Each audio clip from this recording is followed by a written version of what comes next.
All right, MMA Weekly here with Karyn Bryant, Fox broadcaster. So your fellow broadcaster, Michael Bisping, has a fight tomorrow. Tell us about your thoughts on that, and who do you have in that bout? Okay. Do you want me to hold? Okay. So I love working with Michael. You know, it's funny because people really, I think, sometimes think our relationship is kind of funny because we pick on each other all the time. But it's all done with love. So I absolutely love working with Michael. I know how focused he's been for this fight. You know, I know initially the knee was a real injury. People tried to think and say that it wasn't. It absolutely was real. And to be honest with you, his knee is sometimes still swollen, but it hasn't impeded his performance and his training. So I know he's actually had a good camp. You know, he said he feels great. I know everybody loves to say it's the best camp I've ever had. But I've seen Michael almost every week, you know, doing Tough Talk, and I've seen the progression of him during this camp, and I believe him. I think Michael has a very good chance in this fight. I think it's because, you know, he has great momentum. Obviously, Michael's been winning. He's been active. I also think that, you know, George stepping away and coming back at Madison Square Garden, it's a big deal to come back on the biggest show of the year. I feel like George is one of those people who could really rise to the occasion. Obviously, we've seen him do that. But at the same time, if he is still fighting any sort of demons, this could be a worst-case scenario to come back in such a huge event.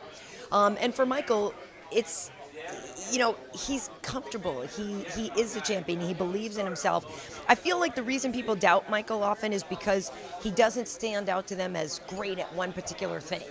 And so they don't think of him as, oh, well, he's this knockout guy. Well, guess what? He actually is, I think, fourth highest of all knockouts. He's not this, he's not that. But he's able to put so much together with all the significant strikes that he's landed. He's the leader in that. I feel like Michael is just better at putting the whole thing together than people give him credit for. So he said a lot of crazy things in this media tour. Does Fox ever cringe, or do you guys just like laugh about it when you get in the studio together? Mostly we laugh at Michael with him. You know, I don't want to say at him. There are times when he goes too far. In the press conference, obviously, there's nothing we can do about it. Mostly, I think most of us understand it's a joke and that Michael will say things just to get a rise. But we're working together at Fox. There are times when he'll say something on the air, and then you hear him go, okay. That means somebody's speaking to him in his ear. I don't necessarily hear it at the desk, but I will say that he's probably been reprimanded from time to time via the IFB, but I haven't heard what they've said to him. But, you know, Michael is beloved over there, and he's great to work with. He's wonderful. So you have a lot of fighters over there and a lot of champions, you know, at times. As a behind the scenes, what is it like working with these guys? How do they balance the broadcasting and the fighting, and is there a difference of like when they're getting ready for a fight and they come to work that you can tell? Yeah, well, it is funny. I mean, we joke about the suits, especially with somebody like DC. There's DC in camp suits that fit him. There's DC post-fight suits that fit him. There's DC, you know, a couple months out from a fight that fit him. So that part of it is funny. Rashad came in the other day and we're like, damn, you are swimming in that suit. It was before, you know, he went down to middleweight. But it's funny because most of the guys will tell you, I believe Michael has even gone on record saying so, that their job at the desk has improved them as a fighter when they're in the octagon. Because having to be so analytical and having to watch other people's work and break it down has really increased their own fight IQ. And so most of the guys that work with us at the desk will tell you that they've gotten smarter and better as fighters when it is their turn to actually enter the octagon. I will say when we're watching fights, you know, the guys are obviously very competitive, and so you know, when they're watching a fight, there's a lot of times where we're standing around and they can't sit still, and there's a lot of I would have this and why isn't he doing that, which is great because obviously that increases my fight IQ because I listen to them. They say in this situation he should be doing X, Y, or Z. I would have done this, that, and the other thing. They're incredibly competitive still.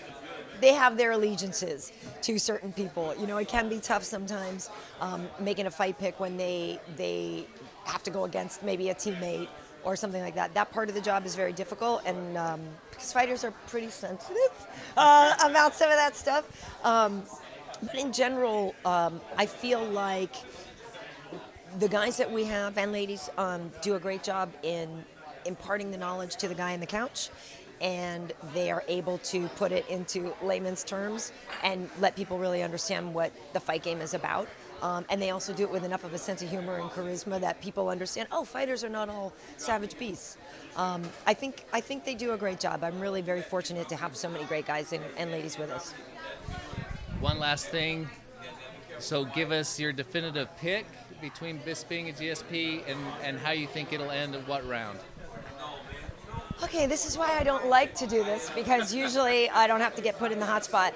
I will say this, as much as I am a Georges St-Pierre fan and have been, and remember being at the fight with Johnny Hendricks, the last one I was torn up. That was a very emotional press conference. It was really heartbreaking. I think he's incredible. That being said, I'm going with Mike because of the positive momentum. The size difference, I think, is going to be a great advantage for Michael, even though George vehemently tells us that he is better than he ever was, which is an incredibly scary thought because he was obviously a beast. I'm going with Michael, though. I feel like he is just, everything's just working for him these days. He's really just firing on all cylinders. I would probably say Mike by decision.